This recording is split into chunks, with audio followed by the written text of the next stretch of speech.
have reached the Night Television TV channel program. The television TV channel program that offers you words, as well as the adventurous feel of all sorts of noteworthy things, while exploring the many whats of a dozy world.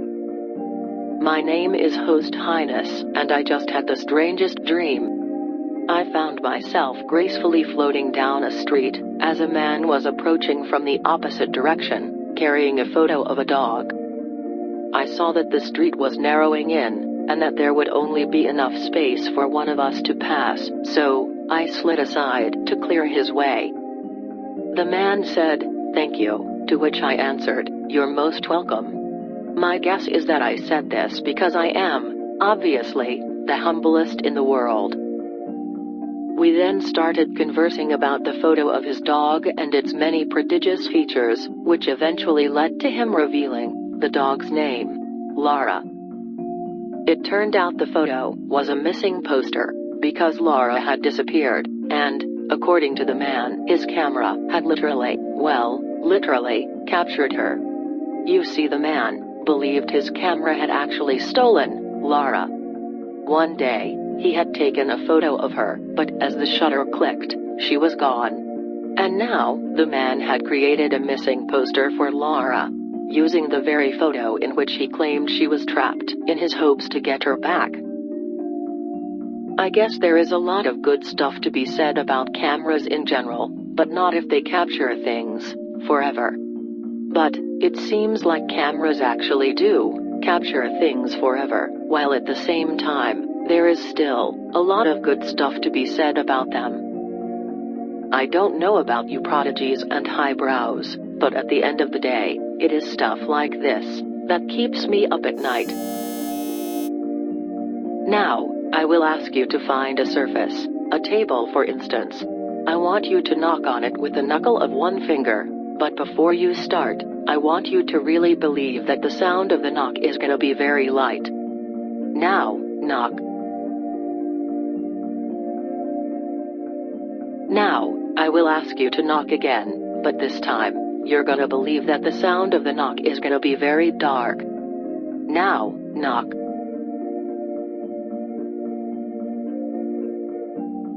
Did it work? Did the sound obey?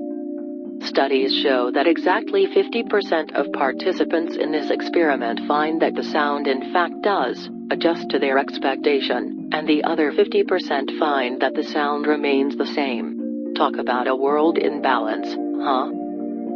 Tonight's guest on the Night Television TV channel program is none other than the professor behind the experiment, Professor Smith. A very genuine welcome. I thank you cordially. Oh, I'm sure you do. Professor Smith, your work was nominated and got a third place at the International Science and Data and Research Institute Competition Awards. How did it feel competing with so many remarkable projects?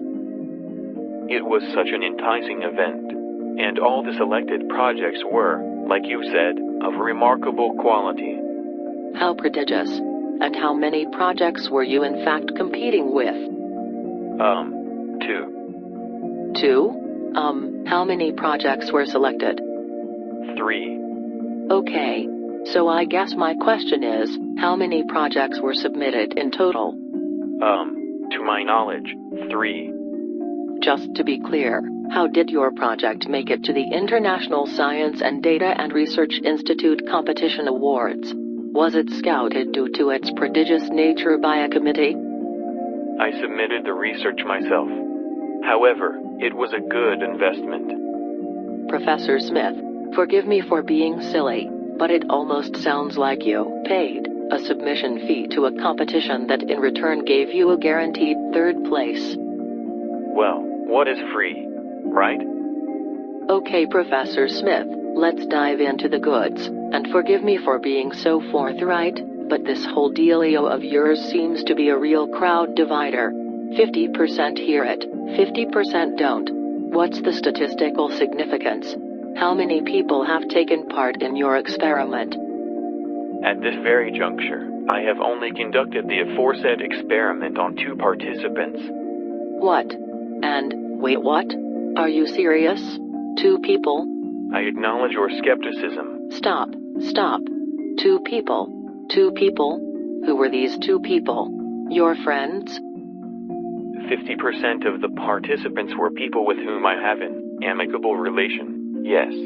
That's just one person. Well, what's wrong with having a friend? And the other person?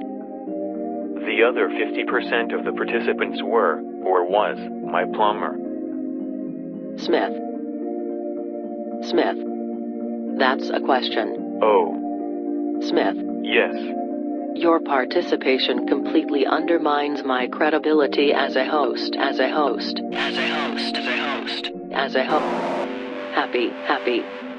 Happy.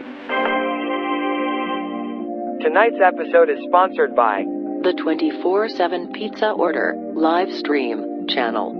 the only channel where you can tune in at any time and listen to people ordering from a pizzeria. This week's featured pizzeria is Pizzeria the Big Pizza and Bar, famous for their kiwi and ham pizza, which no one has ever ordered. Tonight might be the night where it finally happens. But please, and I must insist, please, do not take our word for it. This has been the Night Television TV channel program. My name is host Highness, and do not forget, if you have words, you are not far from the moment in which you finally...